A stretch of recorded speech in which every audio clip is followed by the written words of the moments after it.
मैं लेके आई हूँ आज आप सभी के लिए अलसी के लड्डू, जिसे खाकर आप मतलब घुटनों का दर्द, जोड़ों का दर्द, कमर दर्द, हड्डियों का कट करना, नसों का ब्लॉकेज सब होगा दूर। और जिन भी बच्चे की लंबाई कम है ना, उसके लिए रामबाण दवा है। जो बच्चे मतलब दुबले पतले हैं उसके लिए भी ये बहुत ही अच्छा है। बस दोनों का खाने का तरीका थोड़ा अलग अलग रहेगा, जो हम वीडियो में ही शेयर करते जाते हैं। और पुरानी से पुरानी खांसी, जुकाम, बलगम या फिर सांस वाले व्यक्ति के लिए बहुत ही रामबाण दवा है। तो इसका लड्डू बनाते हैं बहुत ही सस्ते में और किफ़ायती, इतना हेल्दी है। बड़ों को, बच्चों को, सभी को खिलाइए। रामबाण दवा है। गोडों का दर्द, घुटनों का दर्द कैसे होता है छू मन तक। तो चलिए फटाफट से बना लेते हैं बहुत ही सस्ते में और हेल्दी बन लड्डू। तो बच्चों की लंबाई कम हो या फिर उनका वेट कम हो तो वजन भी बढ़ाने के लिए ये बहुत ही सहायक है। आंखों को हेल्थी रखती है। गोडों, घुटनों और कमर दर्द का से मिलेगी राहत। तो चलिए अलसी के लड्डू बनाएंगे। सांस की बीमारी वालों के लिए ये रामबाण दवा है। खांसी, बलगम, कैसी भी पुरानी से पुरानी खांसी हो, बस इसे खाने मात्र से ही आपकी खांसी जुकाम ठीक हो जाएगी। और सांस वाले व्यक्ति है उसको रोजाना खिलाएं, ये पूरी तरह से ठीक कर देती है।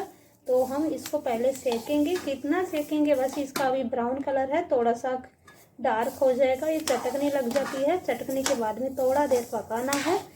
अलसी के लड्डू एक बार बना के महीना भर खाइए। घुटनों का दर्द, जोड़ों का दर्द, कमर दर्द से मिलेगी राहत। और जिन बच्चों की लंबाई कम है ना, उसके लिए भी ये बहुत ही रामबाण दवा है। लेकिन इसको कैसे खाना है, बस वही तरीका आपको अपनाना है। अगर तरीका गलत अपना लिया तो फिर आपका मतलब जो आप लंबाई के लिए कर रहे हो, लंबाई नहीं होगी, उसकी जगह मोटापा बढ़ जाएगा।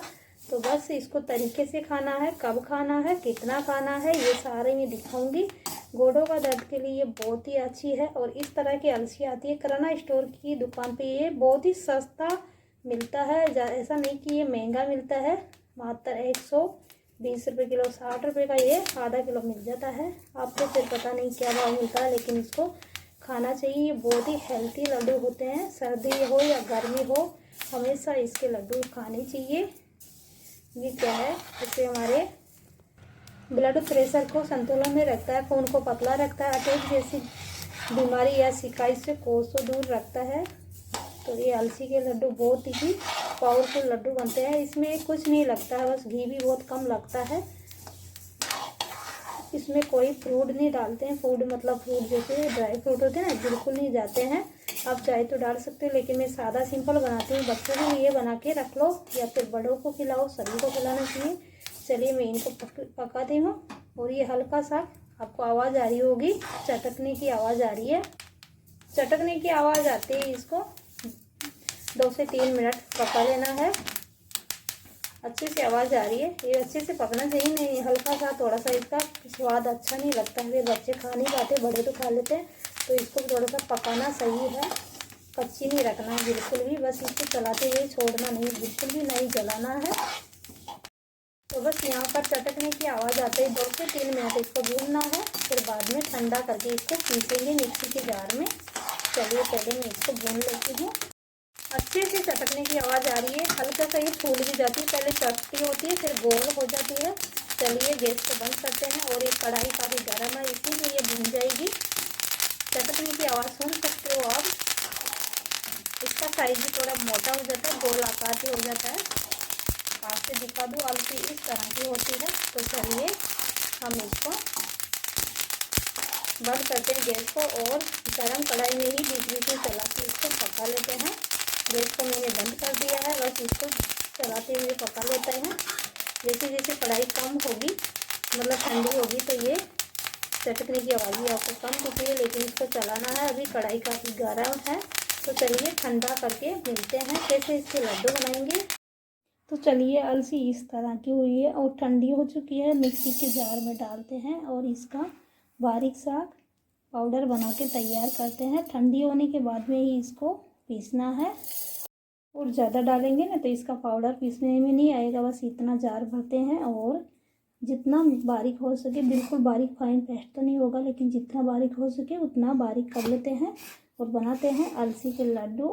और दिखाते हैं आपको, अभी मेरे साथ में बनाना स्टार्ट करें। चलिए, मिक्सी का इस तरह से मैंने अलसी का पाउडर बना लिया और मैंने पाव भर, आधा किलो में से आधा लिया है, पाव भर का पाउडर बनाया है। हल्का सा दरदरा बनता है, फाइन पेस्ट तो नहीं बनता है। अब इसमें हम बूरा डालेंगे, जितना आप मीठा बना खा रहे हो उतना आप बूरा डालें और अच्छे से इसको मिक्स कर लेते हैं। बहुत ही इजी तरीका है, एक बार देख ले तो बच्चा भी बना ले। और ये बिल्कुल ख़राब नहीं लगते हैं। अगर आप बच्चे नहीं खाते हैं तो थोड़ा सा मीठा ज़्यादा कर दें, बिल्कुल भी पता नहीं चल जाता है। बस इसको सेकना थोड़ा ज़्यादा है, कम सेकते हैं तो थोड़ा सा इसका स्वाद आता है। और ज़्यादा सेकने के बाद ये जैसे बाजरे के लड्डू खाते हैं ना, वैसे लगते हैं बिल्कुल बाजरे का चूरमे का लड्डू, बिल्कुल ख़राब नहीं लगता है। तो मीठा मैंने थोड़ा सा ज़्यादा ही किया है, बच्चे आराम से खा लेते हैं। जितना अलसी थी उतना ही मैंने बूरा डाल दिया है। अब इसको अच्छे से मिक्स करेंगे। अच्छे से मिक्स हो चुका है। इसमें घी कितना जाएगा बताओ। घी का बिल्कुल भी, अगर आप सास वाले व्यक्ति को खिला रहे हो तो घी बिल्कुल नहीं डाले, ऐसे ही इसको खिला दे। हल्का सा घी डाल के मिला दे। जिसके भी काफ़ी बलगम की समस्या होती है उनको भी ऐसे ही खिलाए, बस थोड़ा सा घी डाले इसमें। हम डालेंगे थोड़ा ज़्यादा। पाव भर मेरी अलसी थी उतना ही बूरा है। 1 गिलास इसमें घी डाल देते हैं, और घी अपना ही है जो मलाई से निकालते हैं। तो अब इसको अच्छे से मिक्स करते हैं। ज़्यादा घी नहीं जाता है जैसे इसमें। और ये बच्चों के लिए बिल्कुल रामबाण दवा है, बड़ों के लिए जिनको भी हार्ट की परेशानी होती है ना, हार्ट की, तो उसके लिए लड्डू बना के खिलाइए।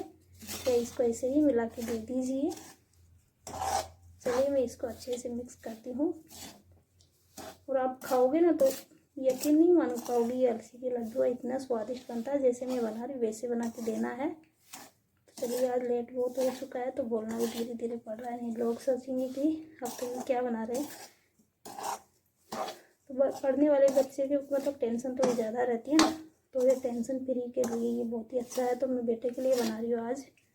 आधा रख लिया, वो इनके पापा के लिए बनाऊंगी। सभी को खाना चाहिए, पापा मम्मी बच्चों को सभी को खिलाना चाहिए, बड़े बुजुर्गों को भी ज़रूर खिलाना चाहिए। ये घुटनों का दर्द में, जोड़ों का दर्द, भाई भादी होती है ना, उसके लिए बहुत ही रामबाण दवा है। सांस का वाले व्यक्ति के लिए बहुत अच्छा है। तो आप चाहे तो इसके लड्डू बना सकते हो। मैं लड्डू नहीं बनाऊंगी, ऐसे ही एक डिब्बे में भर लेते हैं। तो जो भी लड्डू बनाए उसमें हमेशा थोड़ा सा काली मिर्च का पाउडर डाल दें। ये काली मिर्च क्या है, आँखों को स्वस्थ रखती है, आँखों का चश्मा दूर करती है। और ड्राई फ्रूट नहीं डालूंगी मैं, बस सिर्फ काली मिर्च ही मिला रही हूँ। काली मिर्च आँखों के लिए अच्छी रहती है। तो इसके चाहे तो लड्डू बना सकते हो, मैं ऐसे ही डिब्बे में भर देती हूँ। बस जो खाना खाते हैं ना वही चम्मच 2 चम्मच रोज़ाना खा लो। और बच्चों के लिए बताती हूँ मैं कैसे खिलाना है। जिन बच्चों की लंबाई बढ़ानी है, तो जिन भी बच्चों की हाइट कम है, 15-16 साल से कम बच्चों को खिलाइए, उसकी हाइट तेज़ी से बढ़ेगी। तो उसको खिलाना है आपको। जैसे बच्चा खड़ा होकर खाएगा तो उसकी लंबाई बढ़ेगी, खड़े खड़े ही थोड़ी देर के लिए दूध खिला ले, बैठ के बिल्कुल नहीं खिलाना है। जो बच्चा अगर दुबला पतला है, उसकी हेल्थ बढ़ानी है, तो उन बच्चों को आप बैठा के खिलाइए, बैठा के दूध पिलाइए। बाद में दूध बच्चा नहीं पीता है तो कोई बात नहीं है, बस ये खिला दें, इस बात का ध्यान रखें।